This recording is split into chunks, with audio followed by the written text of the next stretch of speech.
Hey,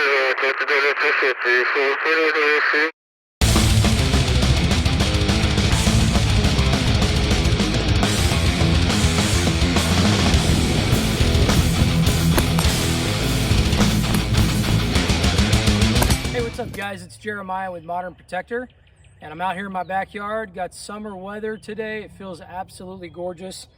Looks like it's close to 80 degrees almost, but I'm gonna do a quick video for you guys. I got some targets set up down here and I want to do a video on how to shoot a handgun. So let me show you what handgun I've got here. This is my Glock 19 Gen 5 slide sitting on top of a Shadow Systems MR920 frame. And what I'm going to do is I'm going to talk you guys through here in just a few short minutes how to be able to use a handgun the proper way. So everything starts with a good firm grip on your gun. Now what I like to do is I like to take this back portion right here. You can call this the beaver tail or the back, the high portion of the grip. And I like to put the web of my hand right up there so that it's as high as it can possibly get. Now, I'm going to give this a good firm grip. Now, you'll notice this finger is indexed on the slide or up by the slide. I want to keep my hand like that until I'm actually ready to shoot, and then I'll drop it down into the trigger guard. But what I've got here, and I am shooting with a red dot, so if anybody says, hey, well, you're shooting with a red dot, so it's going to be a lot easier. Well, maybe I'll do another video later on shooting with a iron sights, but I've got red dots on most of my guns.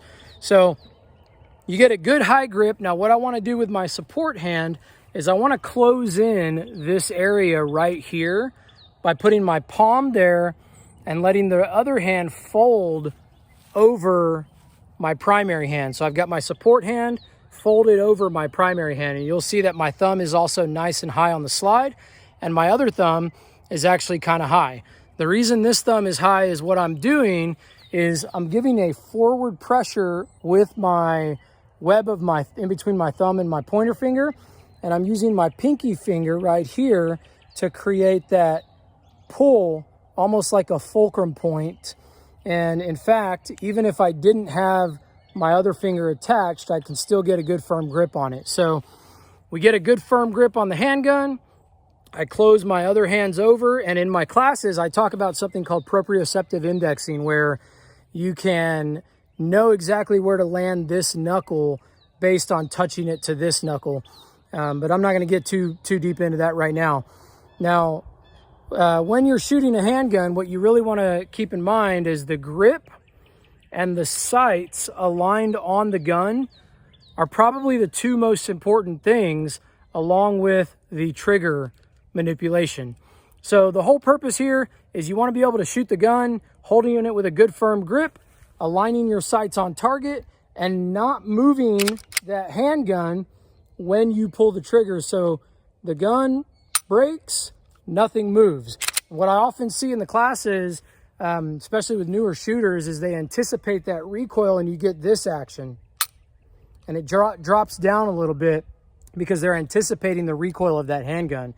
Now, with the trigger, you've got something that's called slack or take up, and you can see that trigger is moving just a little bit before it hits something called a wall. And that wall is actually where my trigger will break. So once I get there, now I can press through and you'll hear that audible break. Now when it resets, as the trigger resets, that's as far out as it's going to reset. Now I can let it out all the way, but there's really no need to. Once I'm here, it breaks, the slide's going to cycle, spit out the old round, load a new one, and then I can let off the trigger to there and perform the same action. So hopefully that helps you out understanding a little bit of a handgun operation. Now let's go ahead and do a little bit of live fire. I'm going to load up some rounds, and I've got my targets about 10 yards away, and I'm going to shoot maybe 3 or 4 rounds, and then we'll go down and check the target so you can kind of see what's happening. Now, like I mentioned, I do have a red dot on here. So my goal with this is as I align the gun, I get the red dot exactly where it needs to be. Try to keep it as steady as possible with my grip. I don't want to over crank it down because that's going to lead to a little bit of shaking. But I will say this, you almost want to feel like you're doing this with your hands. It's like you're wringing out a towel, and that's going to create just a little bit more stability in the gun. You can kind of see my elbows flexing there a little bit. So that's going to give me some good stability to control the recoil as the gun's going off. So let's get my ear protection on and we'll go ahead and fire a few rounds.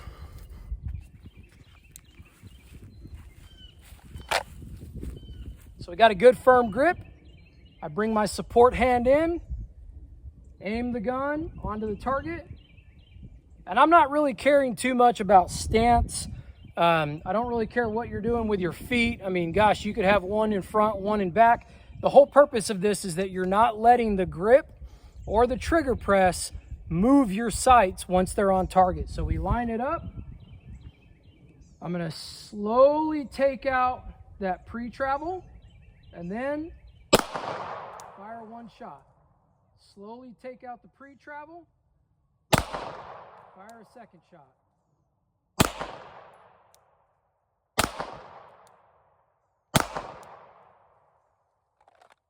All right, so there's 5 shots. Let's go down and check out the target.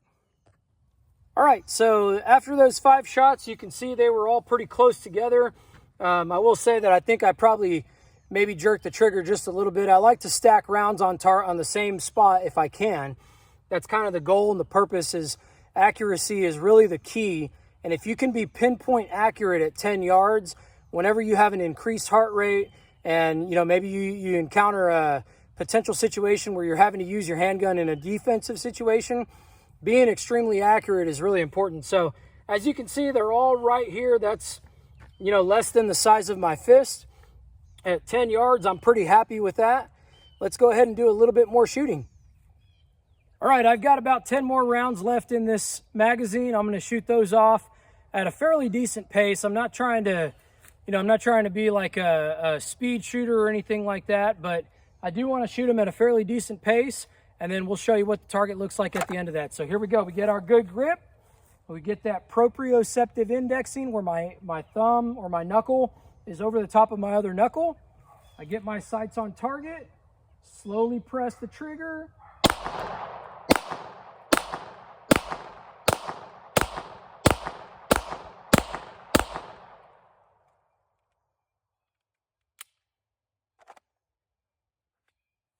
All right, so that was 10 more rounds. Let's go check out the target. Okay, so there you go. That's 15 rounds out of my Glock MR920 mashup. And as you can see, they are all within that A zone. This is kind of a shrunk down target of a IPSC target. You just buy them at Academy. But anyhow, as you can see, they're all within about a fist size. And I'm pretty happy with that. I think if I had to use my handgun at 10 yards in a defensive situation, I think I'd be pretty happy with that. So I hope that gave you a little bit of help. Try it for yourself. Get that good, solid grip. Get that proprioceptive indexing. Slowly take out the pre-travel or the slack of the trigger, and then allow it to just break nice and slow. And as it resets, you can let it reset and then break it again. Thank you guys for watching. And as always, don't forget to subscribe to the channel, like the video if this gave you any kind of benefit, and share it with someone who might need it. If you're new to handguns and you want to take classes and you're within the Central Arkansas, Little Rock area, give me a call at 501-992-7131. Also, it's been a little while since I've done a video because I've been kind of busy doing roof repairs and inspections. We do have Roof Defenders Roofing located right here in Little Rock, Arkansas. And I'd be more than happy to help you out if you have any kind of roof repairs. And we also service the DFW Metroplex for any kind of referrals. So, as always, thanks for watching. Stay safe and God bless.